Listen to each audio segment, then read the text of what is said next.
Here, read this. Woof. We have reached chapter 6 of Wind in the Willows in this read-through series. This chapter is called, promisingly, Mr. Toad. It begins in early summer with the sun pulling everything green towards him as if on strings. Badger arrives at Ratty's house, where Ratty and Moley are both currently residing, and tolls like a god that the hour hath come for Mr. Toad. This chapter brings all 4 of our principal cast together for the first time, as we see Badger, Mole and Rat attempt to subdue Toad's destructive passion for motorcars. As with the previous videos in this series, I'll be sharing 5 takeaways from my reading notes on this chapter, beginning with number 1, the chauffeur. Now, we've already discussed Kenneth Grahame's so-called character economy. That's the phrase he used whilst explaining why you wouldn't have seen Mr. Mole's Charmouse, who would have looked after Mole End whilst he was away. He was replying to a concerned reader who wanted to know who kept Mr. Mole's goldfish fed. Kenneth Grahame replied that he probably had a Charmouse, but you didn't see her because if the characters aren't important to me, I simply cut them out.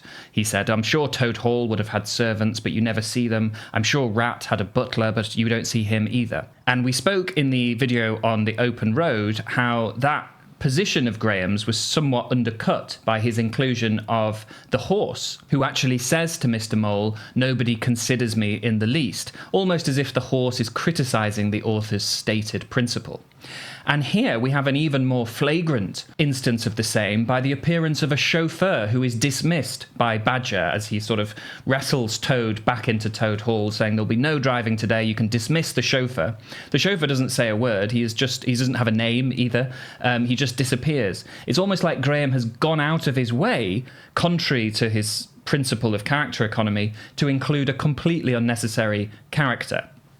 And this only seems more bizarre since in the hypothetical instance he uses in the letter, he says, well, if you're driving in a taxi, you don't actually really pay much of an attention to your driver. You just see the paw thrust out of the window asking for change.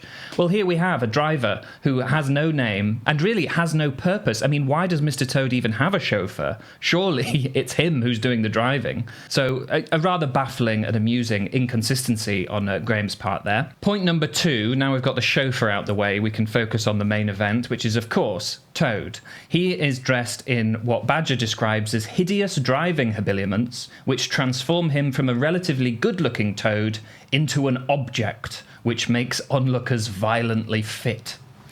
So Toad is unceremoniously stripped of these hideous habiliments, and once he is stripped by his so-called friends, he is returned to being merely Toad. An echo here of the stripping things back theme that has been developing in previous chapters. A desire to see things unadorned.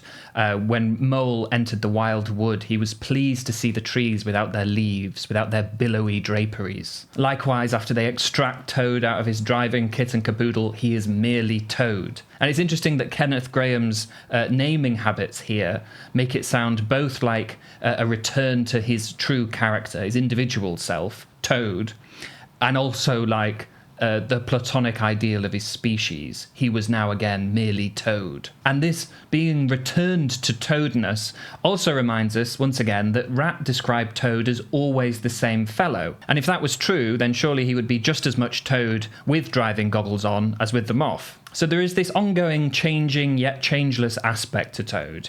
When Badger gives him a talking to, he says, let's see if you're the same Toad when I'm through with you, indicating that Badger at least believes that Toad is capable of change. Toad, we learn, is soft and affectionate enough to bend to Badger's eloquence, even if he bends right back the next moment. I'm not a bit sorry or repentant, really, he says. So what we learn from this is that he is capable of giving every appearance of changing, of being mutable, whilst in any substantial or meaningful way not changing at all. And so on to point number 3. Once persuasion doesn't work, Badger, Mole and Rat resort to force, imprisoning Toad in his own home. And what I want us to bear in mind here is that up until now, Toad has done nothing illegal. He has been vain and foolish, wasteful, smashing up motor cars, but ultimately harmless. And yet, in the eyes of Badger, this is seen as such a severe error that he and Mole and Rat rather overstep the boundaries of friendship and lock Toad up. They make noises that suggest that this is for Toad's own good, that Badger might be protecting the family name.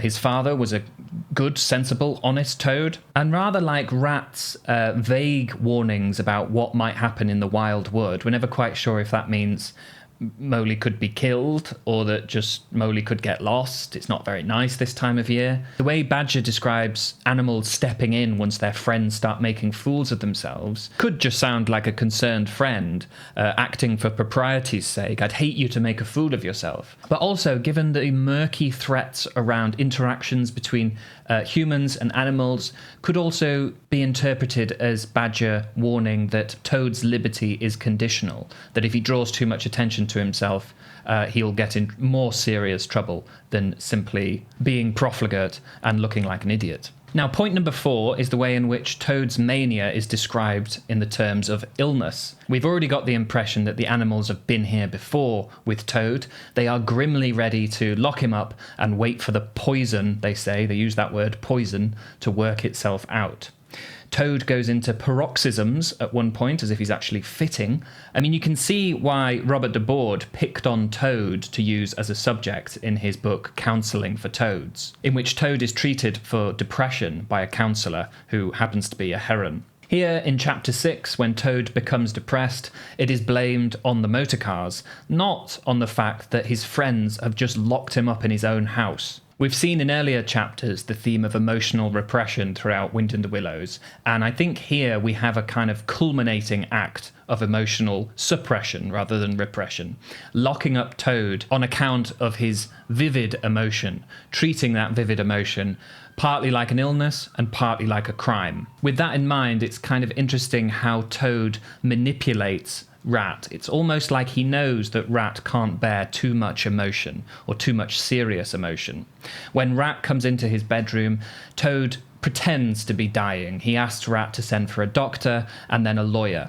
He hints that he might be at death's door, to which Rat recoils and says, "Let's talk about something else." It's as if Toad knows exactly how to immobilize Rat. And the last little point I want to make on the topic of Toad's mania is how he reacts once he is at large and he sees a motor car. He has to grip the table leg of a pub because he is so overcome with emotion. He feels an electric thrill at the sound and size of a motor car. He steals it as if in a dream. All of which is quite in keeping with an interpretation of Toad's mania as an illness. But it's interesting how it also recalls the other moments of electric thrill that we have seen in Wind in the Willows. In particular, on the 2 occasions so far we have seen it happen to Mr. Mole. The first, when he feels this otherworldly summons to leave Mole End and head for the surface into the daylight and spring. And on the second occasion, which we talked about in the previous chapter, when a similar sort of feeling, described as a telegraphic current running through him, leads him back home. And as we will see in the next chapter, Toad is hardly the only character to behave as if in a dream. Which brings us finally to point number 5, which is the circumstances of Toad's arrest. Now, Grahame brings Toad to justice via the following very funny hard cut. So Toad is at large, he has stolen a motor car, and he is feeling very much himself again and more. He increased his pace, and as the car devoured the street and leapt forth on the high road through the open country, he was only conscious that he was Toad once more. Toad at his best and highest. Toad the terror, the traffic queller, the lord of the lone trail, before whom all must give way or be smitten into nothingness and everlasting night. He chanted as he flew, and the car responded with sonorous drone. The miles were eaten up under him as he sped he knew not whither, fulfilling his instincts, living his hour, reckless of what might come to him. To my mind, observed the chairman of the bench of magistrates cheerfully, the only difficulty that presents itself in this otherwise very clear case is how we can possibly make it sufficiently hot for the incorrigible rogue and hardened ruffian whom we see cowering in the dock before us. That's got to be one of the funniest moments in the whole book, I think. And so Toad, the Terror, is handed a hefty and wildly disproportionate sentence of 20 years. Now, if I was a lawyer representing Toad in court, I would ask, would this animal have done anything illegal if he wasn't locked up beforehand by his friends? Your Honour, my client has been treated like a criminal before he committed any crime. But alas, we leave Toad being thrown into a cell, handed over to a jailer by an unusually poetical-sounding police sergeant who says, "Rouse thee, old loon, and take over from us this vile Toad, a criminal of deepest guilt and matchless artfulness and resource." We will talk a little bit more about Toad's interactions with humans on the next but one chapter. The next chapter, if you know your Wind in the Willows, will have none of Toad in it at all. It is one of the book's most famous and enigmatic chapters. But until then, that's it for today. Hope you're enjoying this read-along series. Let me know what you think so far and what you're looking out for in future chapters.